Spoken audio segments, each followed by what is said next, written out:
दोस्तों, हम आज किसी कारणवश आप सभी लोगों के बीच में वीडियो नहीं लेके आ पा रहा था और आज हमने लाभ हानि का नेक्स्ट वाली क्लास लेके आए हैं ताकि आप सभी की कॉन्सेप्ट की क्लियर करा दिया जाए, ताकि आपके क्वेश्चन बनाने में किसी तरह के दिक्कत परेशानी ना हो। हम आप लोगों से यही उम्मीद रखते हैं कि जो भी समस्या हो आप हमसे कमेंट सेशन में पूछ सकते हैं और हम आपको पूरी तरह से बताने की कोशिश करूंगा ताकि जो भी समस्याएं हो आप सबका क्लियर होता चला जाए। चलिए दोस्तों, क्वेश्चन की ओर चलते हैं। क्वेश्चन है, यदि 2 रेट से खरीदता और 1 रेट से बेचता। क्वेश्चन होगा, यदि 2 रेट से खरीदता है, यदि 2 रेट से खरीदता है, 2 रेट से खरीदता है और 1 रेट से बेचता है। खरीदता है और एक ही रेट पर बेचता है, एक ही रेट पर बेचता है, एक ही रेट पर बेचता है। इस कंडीशन में हम टाइप आपका ये नेक्स्ट टाइप होगा, अगला टाइप होगा। चलिए, इस पे क्वेश्चन कह रहा है कि 2 रुपए में 5 की दर से, 2 रुपए में 5 की दर से, 2 रुपया में 5 की दर से, 2 रुपए में 5 की दर से कुछ नींबू खरीदी जाती है। उतनी ही नींबू 3 रुपया में 5 की दर से बेची जाती है। मतलब 2 रुपया में 5 की दर से नींबू खरीदी जाती है और उतनी ही नींबू 3 रुपया में 4 की दर से बेची जाती है। मतलब 3 रुपया में 4 की दर से बेची जाती है, बेची जाती है, खरीदी जाती है, खरीदी जाती है। 3 रुपया में 4 की दर से खरीदी जाती है और खरीदे गए नींबू को 2 रुपए में 3 की दर से बेचा जाता है, बेच दिया जाता है। तो बताइए कि उसे कितने प्रतिशत का लाभ होगा। दोस्तों, इस कंडीशन में सबसे पहले हम इसे बराबर करने की कोशिश करेंगे। तो बराबर करने के लिए क्या करेंगे, इसमें 4 से मल्टीप्लाई करेंगे और इसमें 5 से मल्टीप्लाई करेंगे तो हमारा आ जाएगा, ये आएगा। फिर क्या करते हैं कि 5 चौका 20 और 3 23। इससे पहले हमने एक कॉन्सेप्ट बता दिया था कि पहले बराबर करेंगे, संख्या को बराबर करेंगे और बराबर करने के बाद जो भी होगा उसे जोड़ करके लिख देंगे। पहले संख्या को बराबर करेंगे हम, फिर जो भी होगा उसे जोड़ करके लिख देंगे। ये होता है। फिर ये आपका हो जाएगा 5 चौका 20, 20 दूना के 40, 20 दूना के 40। दोस्तों, ये होगा 20 दूना के 40। इस कंडीशन में आपका ये रेशियो निकल के आता है।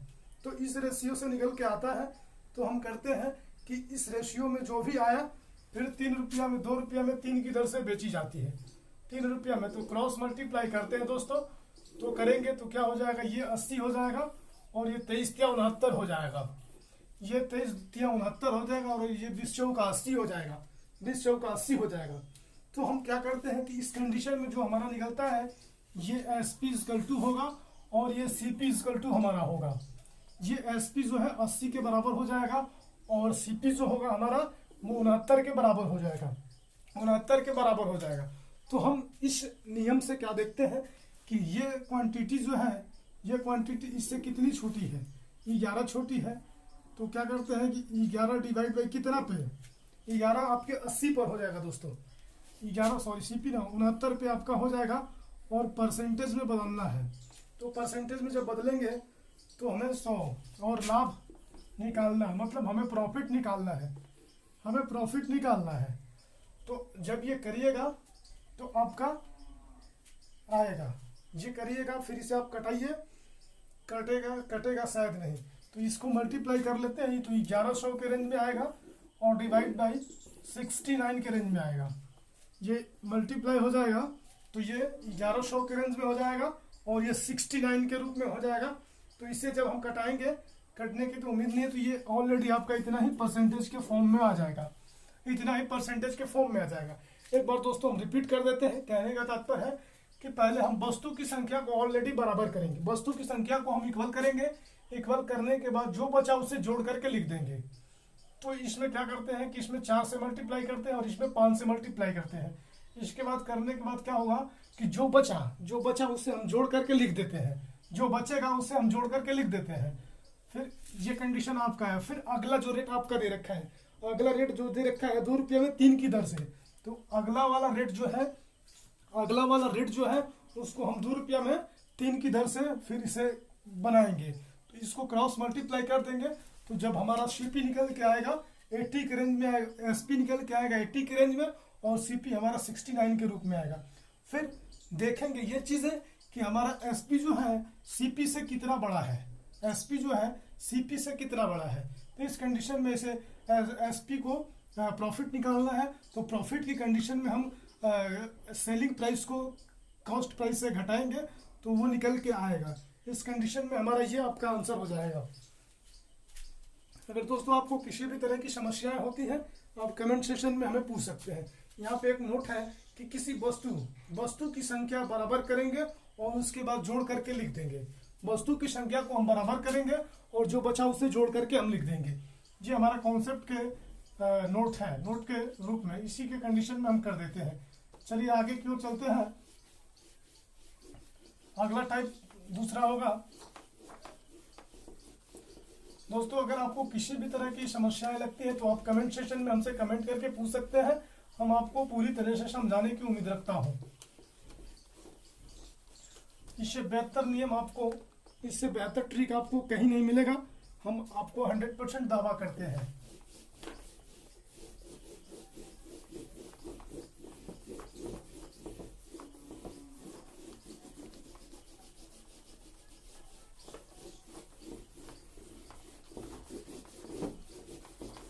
जब हम दोस्तों एसडी यादव मैथ से आपको जब पढ़ाएंगे, उसे एसडी यादव मैथ को सॉल्यूशन करेंगे तो आपका ये नियम सारा नियम लग जाएगा, उसमें कुछ और अलग से नियम ऐड किया जाएगा, उसमें तरीका कुछ और अलग से जोड़ा जाएगा, और जो भी समस्याएं होंगी उन समस्याओं को हम बेहतर ढंग से आपको बताने की कोशिश करेंगे।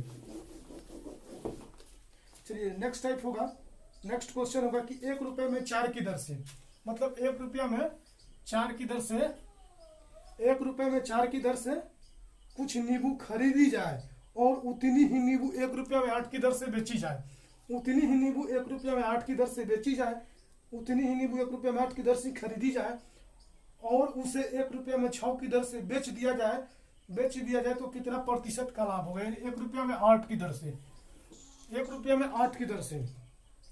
तो हमारा ये क्या करते हैं कि इसमें 2 से मल्टीप्लाई करते हैं, इसको इक्वल करने के लिए, इसके इक्वल करने के लिए 2 से मल्टीप्लाई करते हैं तो आपका निकल के आ जाएगा, आपका निकल के आ जाएगा।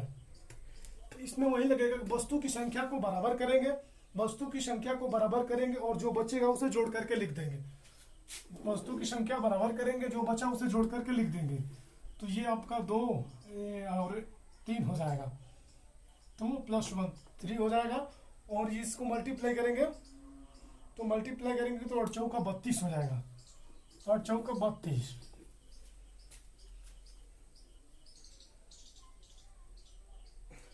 चौका 32 सॉरी,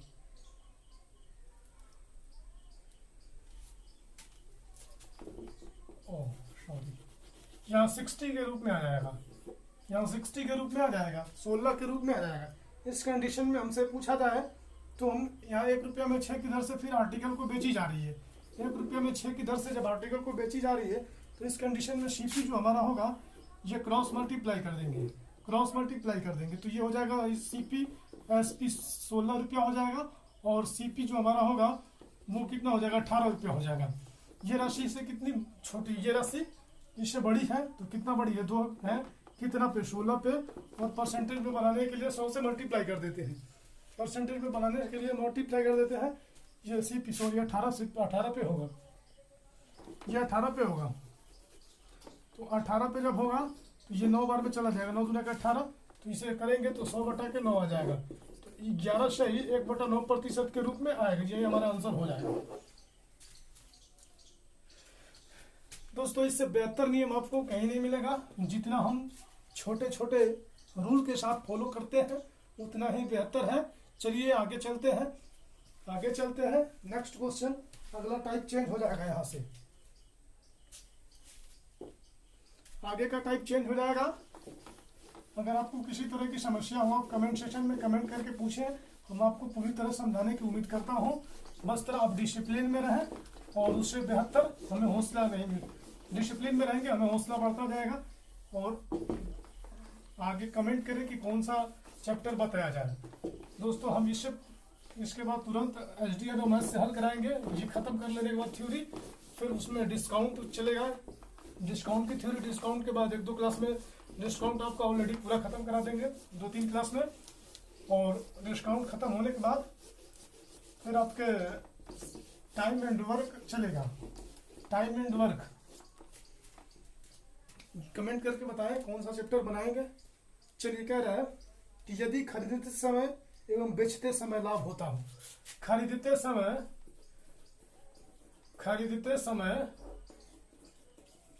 और बेचते समय लाभ होता हो, बेचते समय, खरीदते समय और बेचते समय लाभ होता हो, इस कंडीशन में करते हैं। यानी खरीदते समय जो प्रॉफिट होता है और बेचते समय ही प्रॉफिट होता है, खरीदते समय एवं बेचते समय लाभ होता हो। तो इस समय खरीदते समय R1%, तो खरीदते समय R1% एवं या और बेचते समय R2%, बेचते समय R2%, खरीदते समय R1% और बेचते समय R2% का लाभ होता हो, खरीदते समय R1 का लाभ होता हो और बेचते समय R2% का लाभ होता हो। तो इस कंडीशन में खरीदते समय बोलता है कि खरीदते समय R1% का लाभ होता हो और बेचते समय R2% का लाभ होता है। तो इस कंडीशन में हमारा एक फार्मूला बनेगा R1 plus R2 plus R1 into R2 divide by 100। आगे का जो भी होगा ये इस फार्मूला पे बनेगा। दोस्तों जब हम आपको SDA मैथ से जब हल कराएंगे तो फार्मूला की उम्मीदें न रखें, फार्मूला बहुत कम लगेगा। ये हम चीजें आपको शेयर कर दे रहे हैं कि आपको जब उस नियम से कभी कभी फंस जाता है परीक्षा में तो आप फार्मूले के नियम से भी लगा सकते हैं। चलिए, इस पे क्वेश्चन है कि एक विक्रेता खरीदते समय 20% का लाभ प्राप्त करो। कह रहा है कि एक विक्रेता खरीदते समय 20% का लाभ प्राप्त करता है, जबकि बेचते समय 20% का लाभ प्राप्त करता है, तो वास्तव में उसे कितना प्रतिशत का लाभ होगा। बेचते समय भी 20% का लाभ पाता है और खरीदते समय भी 20% का लाभ पाता है। इस कंडीशन में उसे कितना का लाभ हुआ होगा। तो जब करेंगे तो ये 0 कैंसिल आउट हो जाएगा और ये 20 दूना का 40 और 2 दूना का 4 यानी 44% का प्रॉफिट हो जाएगा। 44% का दोस्तों प्रॉफिट हो जाएगा, 44% का प्रॉफिट हो जाएगा। देखिए कितना अच्छा नियम और कितना शॉर्ट में। चलिए आगे की ओर चलते हैं दोस्तों।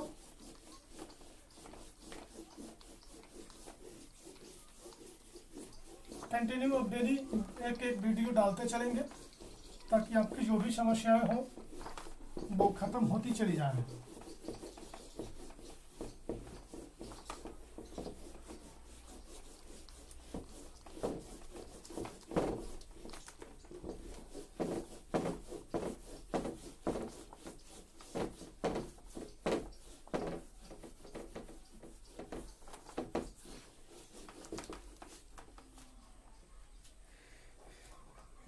नेक्स्ट है यदि वस्तु के क्रय मूल्य में कमी या वृद्धि हो। अगला टाइप होगा कि यदि वस्तु के क्रय मूल्य CP और विक्रय मूल्य SP में वृद्धि हो। CP में कमी होना चाहिए।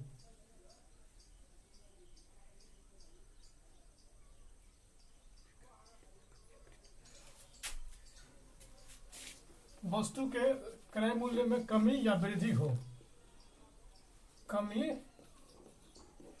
या वृद्धि हो, इस कंडीशन में लगेगा, यदि वस्तु के क्रय मूल्य यानी क्रय मूल्य कॉस्ट प्राइस में कमी या वृद्धि हो तो उस कंडीशन में क्या लगेगा। चलिए देखते हैं। क्वेश्चन कह रहा है कि एक विक्रेता एक वस्तु को 10% लाभ पर बेचता है यदि उसने वस्तु को 50 रुपया कम में खरीदा। 10% लाभ पर बेचता है और वस्तु को 50 रुपया कम में खरीदा है, तो प्रारंभिक मूल्य पर ही बेचता है तो उसे 15% का लाभ होता है। मतलब जो प्रारंभिक मूल्य पर ही बेचता है तो उसे 15% का लाभ होता है। तो बताएं कि उस वस्तु को कितने रुपए में खरीदा। तो सीपी जो है दोस्तों हमारा, सीपी हम एक्स मान लेते हैं या एक मान लेते हैं, दोनों चीजें सेम है। सीपी एक मान लेते हैं और एसपी जो हमारा है एसपी, तो एसपी क्या कह रहा है कि 10% लाभ पर, यानी सीपी हमारा एन एक्स हो जाएगा और क्रय मूल्य है एसपी जो है, एसपी जो क्रय मूल्य हमारा 100 रुपया हो जाएगा और सेलिंग प्राइस जो है 110 रुपया और बटा में 10। इस कंडीशन में हमारा आएगा। तो जब मल्टीप्लाई करेंगे तो सबसे पहले ये 0 से 0 कैंसिल आउट हो जाएगा। तो क्या आएगा कि 11x डिवाइड बाई 10, 11 बटा 11x divide by 10, 11x divide by 10। तो इसमें करेंगे तो सीपी हमारा, CP equal to x minus 50, क्योंकि क्वेश्चन में 50 रुपया कम में है।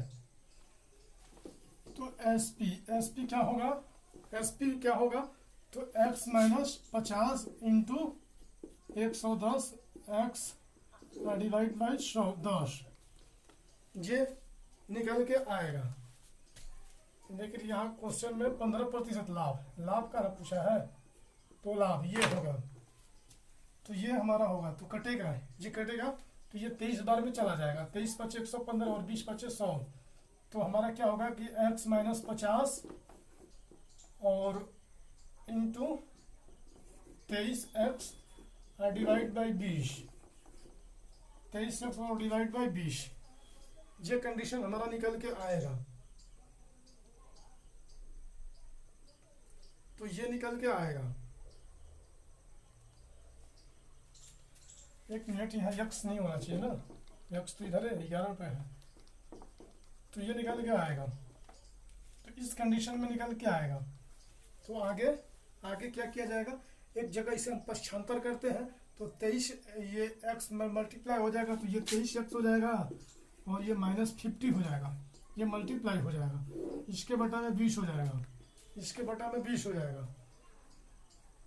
इसके बराबर क्या निकल के आया है, इसके बराबर निकल के आया है 11x divide by 10, 11x divide by 10, ये वैल्यू निकल के आई है। ये वैल्यू निकल के आएगी तो क्रॉस मल्टीप्लाई करते हैं।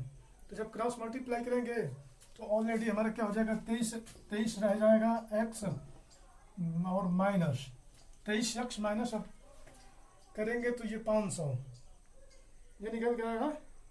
एक मिनट, 11 × 5 = 50, 23 × 5 = 115, 23 × 5 = 115, 23 × 5 = 115, तो 1150 के रूप में आएगा, 1150 और डिवाइड बाई 20 × 10, तो क्या आ जाएगा, तो ये आ जाएगा 20, ये आ जाएगा हमारा, ये आएगा। इसके कंडीशन में अब आगे के लिए क्या करते हैं, आगे फिर करेंगे 11/10, ये लिख देंगे 11x डिवाइड बाई 10, ये वैल्यू यहाँ रख देंगे, ये वैल्यू यहाँ रख देंगे। फिर आगे अब हल करेंगे, तो आगे हल करने के बाद क्या आता है देखते हैं। आगे हल करने के बाद क्या आएगा ये देखते हैं। तो ये आएगा, देखिए 23x माइनस 1150 और डिवाइड बाई 20 और ये 11x। अब इसे क्रॉस मल्टीप्लाई करते हैं तो गुणा करेंगे, तिर्यक गुणा करेंगे, तो तिर्यक गुणा करेंगे तो क्या आएगा,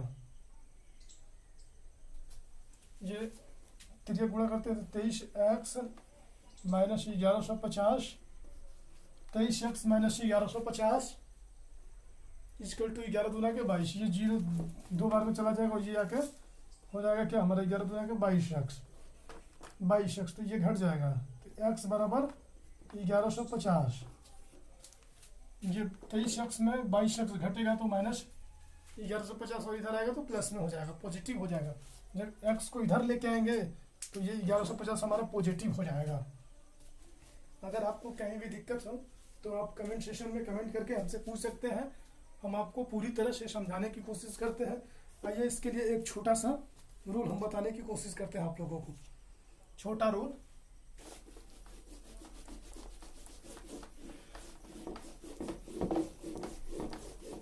इससे एक छोटा रूल बताएंगे वो नोट के अवेलेबल रहेगा, नोट के लेवल पे अवेलेबल रहेगा और बहुत अच्छा होगा नियम।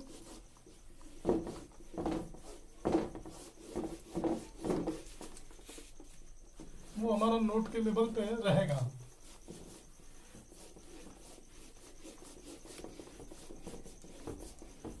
क्वेश्चन यही रहेगा और एक लाइन का होगा। कह रहा है कि 50% कम में बेच रहा है, कितना पे लाभ पे 15% लाभ पे 115 और डिवाइड बाई 100 हो जाएगा। अंतर 10% लाभ पे है और 15% 5 का लाभ पे, तो जब ये कटेगा तो 10 बार में चला जाएगा। 10 × 50 और 1150 आ जाएगा। हमारा वैल्यू जो है 1150 आ जाएगा। यही चीज आई थी, यही चीज है। तो यहाँ क्या है कि CP इजकल टू लिख लीजिए, CP equal to x into क्या, तो 100 ± R2 डिवाइड बाई R1। ये फार्मूला है, इसी फार्मूला पे वो होगा। इस पे नोट क्या है कि nx जो है क्रय मूल्य में वृद्धि या कमी, x जो है क्रय मूल्य में, CP में क्रय मूल्य में वृद्धि या कमी, वृद्धि या कमी, ये हो जाएगा। फिर अगला हो जाएगा, अगला स्टेप कि लाभ R2 बाद में लाभ या हानि, R2 जो है बाद में लाभ या हानि, इस कंडीशन में हमारा होगा। यही नियम है दोस्तों। चलिए, यही नियम है। अगर आपको किसी तरह की समस्या हो कमेंट सेशन में हमसे पूछ सकते हैं। आपको किसी तरह की समस्या हो आप कमेंट सेशन में हमसे पूछ सकते हैं। बस्तर डिसिप्लिन में हम आपको पूरी तरह समझाने की उम्मीदें करेंगे और आगे की क्लास में आगे की क्लास में करेंगे। चलिए आज की क्लास इतना ही रहने देते हैं और आगे की क्लास में फिर करते हैं।